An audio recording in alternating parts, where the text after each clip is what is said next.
Welcome. We will be discussing the NCRT Class 10 Economics Chapter 2, that is Sectors of Indian Economy. So, in this chapter, we are going to learn about the classifications of sectors of Indian economy. So, that is sectors of Indian economy is divided into three parts. That is on the basis of nature of job, we have primary sector, secondary sector, tertiary sector. On the basis of working condition, we have organized and unorganized sectors. On the basis of ownership, we have private sector and public sector. So, along with this, in this chapter, three types of classifications are discussed, that is primary, secondary, and tertiary. So, that is as per when we follow the NCRT textbooks. However, at this session, we would be discussing two more important sectors of recent. Those are the quaternary sector and the quinary sector. Now, let us first start with the primary sector. So, what do you mean by primary sector? So, primary sector is nothing but it includes the activities carried with the help of natural resources. That means most of the natural products that we get are from agriculture. Therefore, this sector is known as agriculture and related sector. So here we can see the when we produce something by exploiting natural resource, it is an activity of the primary sector. So since the natural most of the natural products we get are from agriculture, dairy, fishing, forestry, etc. So because of this reason, we see this sector is also called as a agriculture and related sector. If I take one example, so the crop cultivation of cotton, the cultivation of cotton, it takes the place within a crop season. A farmer plants the seeds, then cares for the cotton plants and finally harvest the cotton lint. So what happened? Then the seeds are removed from the cotton at the gin. Next, the cotton is spun into yarn and woven into fabric. So this is the process of making from cotton to production. So we depend mainly to the nature, but not entirely on nature. Like a factory, factories also we are depending. So along with that, rainfall, sunshine, and climate is also very important for the production. So these are the production activity of cotton is a natural product. Okay. Similarly, in the case of an activity like dairy, we are dependent on the biological process of the animals and availability of fodder, etc. So, the production here, milk is also a natural product. Similarly, so we are using that by making production. So, similarly, we can take minerals and ores also natural products. So, the primary activities involve extracting the raw materials from the nature and making production by using the machineries. So, I hope you clear about this primary sector activities. I can take some examples. So if I take like a fishing, fishing includes catching both fish and other animals from the rivers and lakes and seas or oceans. Most fishing occurs at sea. And another examples, so in this we are depending on nature. So example of mining, if we take a example of mining, mining involves taking natural materials from the earth's crust. in uh, in that earth mining also there are two ways, like underground mining and open cast mining. So here underground mining is carried out in tunnels below the earth surface, and the open cast mining is carried out on the surface of earth. And if we take example of forestry, forestry is an exploitation of the forest and trees plantations. So the number of forest on earth is decreasing.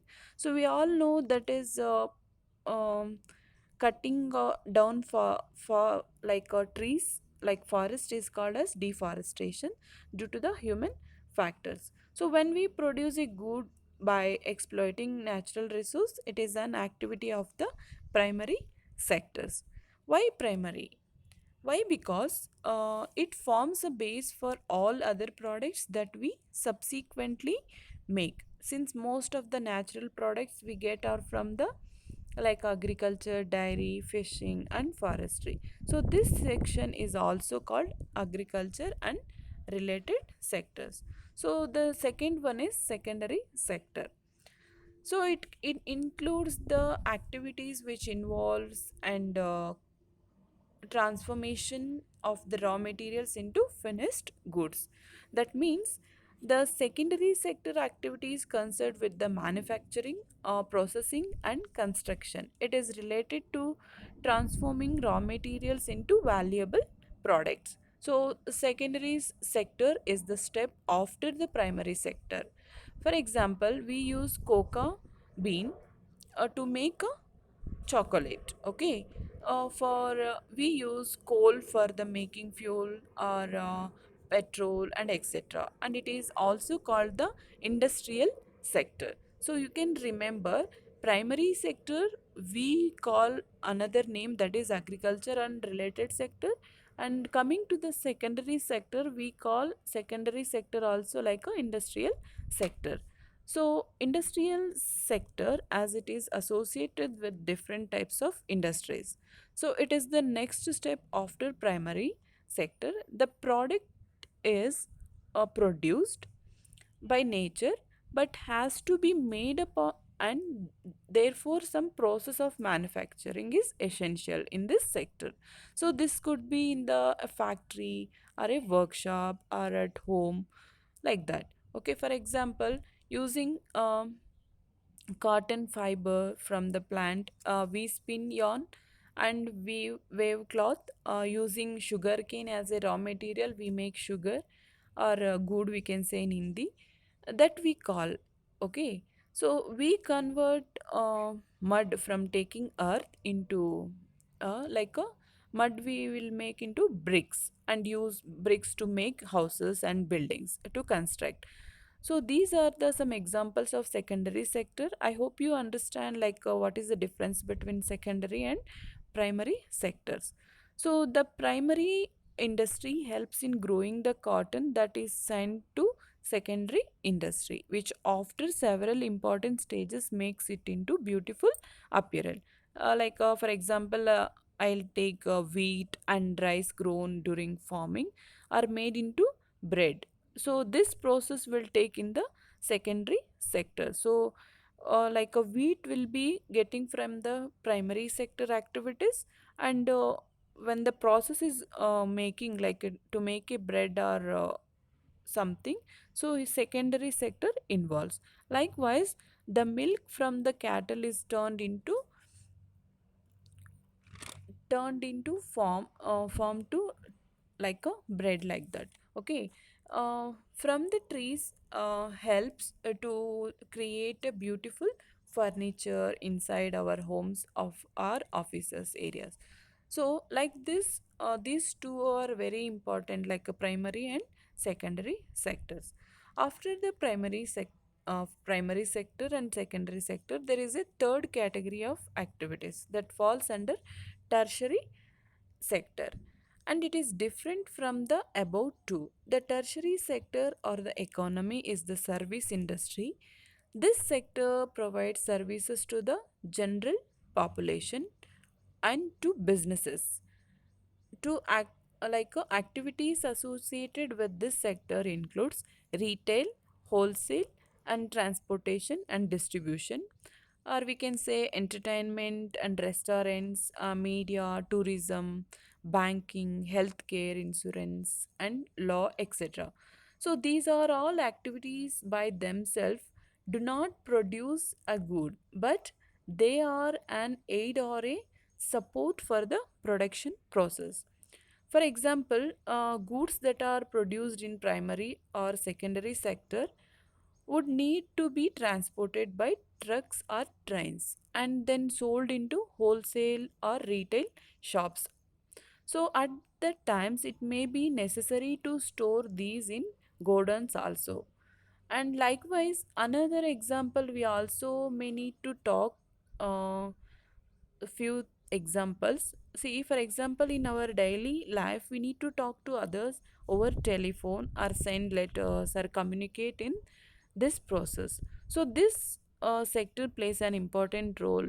Likewise, we borrow money from the banks, also that is called banking, and transactions also we can do in the bank. To help production and trade and transport and storage, communication, banking, and trade, and some examples of tertiary activity. Since these activities generate services rather than goods, so the tertiary sector is also called as a service sector. So primary sector we call as a agriculture sector, and secondary sector also we will call as industrial sector, and we can come to the tertiary sector, that is called service sector. So these are the a few mm, similarities in these sectors. So this sector also in coming to the tertiary sector, we also call that is service sector. So this sector also includes some essential services that may not directly help in the production of goods. For example, we require teachers to gain knowledge, and doctors and those who provide personal services such as washerman, barbers, cobblers, lawyers, and people to do administrative and accounting works have been important in this sector. So this all services come under in the tertiary sectors. So next one is quaternary sector. So it is a way to describe a knowledge based on part of the economy, which typically includes services such as information technology, that is IT department, and media and research development, as well as knowledge based planning and designing also. So these are the quaternary sectors is most valuable because it allows companies to create new productions, new new products from which they can make a profit.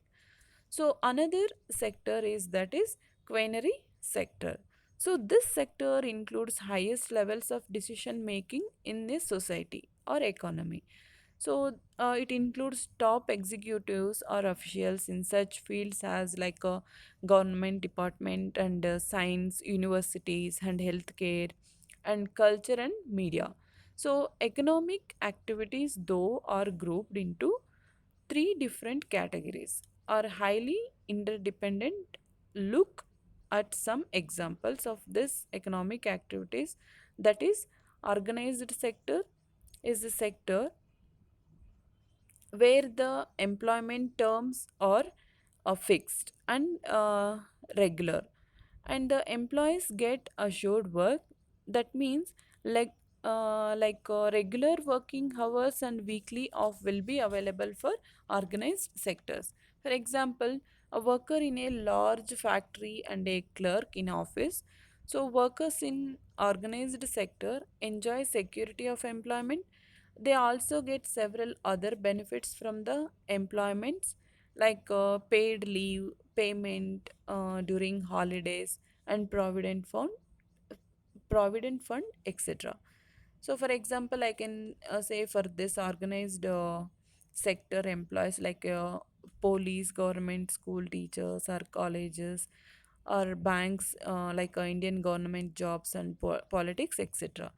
So coming to the unorganized sector.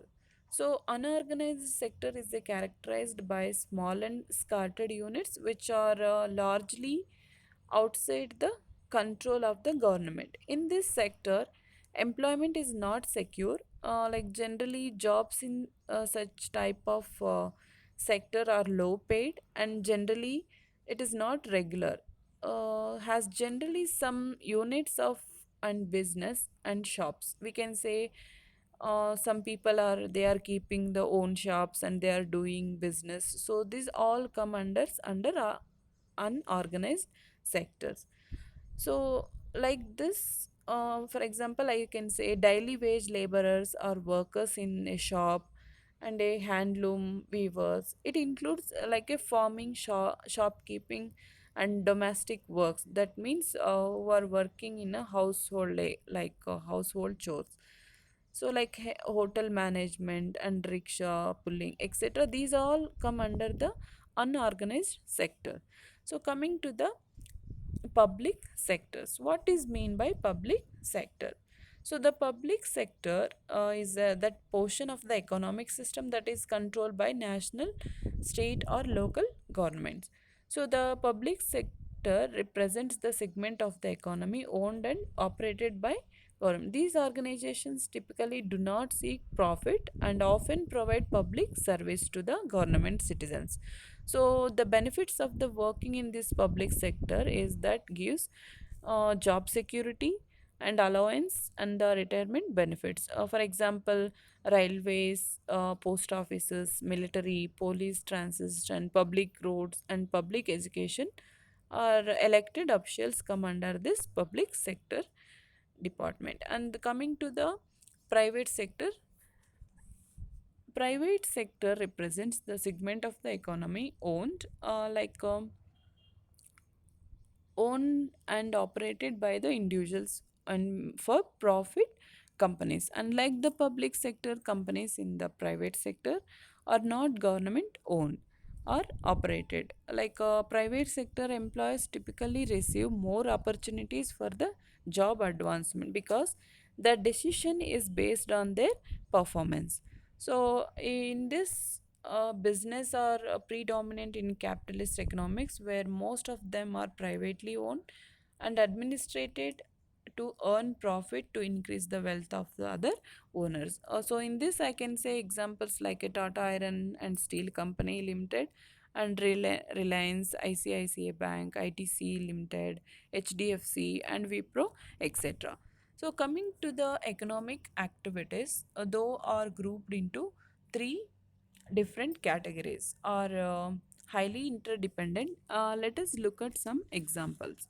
So these examples of economic activities, so here they given examples like imagine what would happen if farmers refuse to sell sugarcane to the particular sugar mill. The mill will have to shut down. So what does this shows? So, this is an example of secondary or industrial sector being dependent on the primary. So, how the these sectors are involving in the economics activities. So, with this, we want to understand, we can see the examples. So, what would happen to cotton cultivation if companies decide not to buy from the Indian market and import all cotton they need from other countries? So, Indian cotton cultivation will become less profitable and the farmers may even go bankrupt. If they cannot quickly switch to other crops, cotton prices will fall. So, why? Because we want to discuss how the this sectors will be how sectors will be involving in the economic activities. So what happen if the cotton cultivation companies decide not to buy from the Indian market? This is an example of the primary sector or agriculture and related sectors being dependent on the secondary sectors. So, likewise, farmers buy many goods such as tractors, pump sets, electricity, pesticides, and fertilizers. So, what would happen if the price of fertilizers or pump sets go up? Cost of cultivation of the farmers will rise and other profits will be reduced. This shows that the primary sectors depends on the secondary sectors. So, people working in the industrial and service sector need food. So, imagine what would happen if there is a strike by transporters and lorries refuse to take vegetables, milk, etc. from the rural areas. Food will become scarce. So, urban areas, whereas farmers will be unable to sell their products. So, this shows that the secondary and tertiary sectors are dependent on primary sector. While primary sector depends on tertiary sector, this means that all sectors are highly interdependent. So the various production activities in the primary sector and tertiary sectors produce a very large number of goods and services. Also, the three sectors have a large number of people working in the produce these goods and services. So the next step, therefore, so this is to see how much goods and services are produced and how many people work in each sector in an economy. There could be one or more sectors which are dominant in terms of total production and employment, while the other sectors are relatively small in size. So, with this, I'm going to end this topic of this chapter. Next part, we will be discussing the remaining topics. Thank you for watching.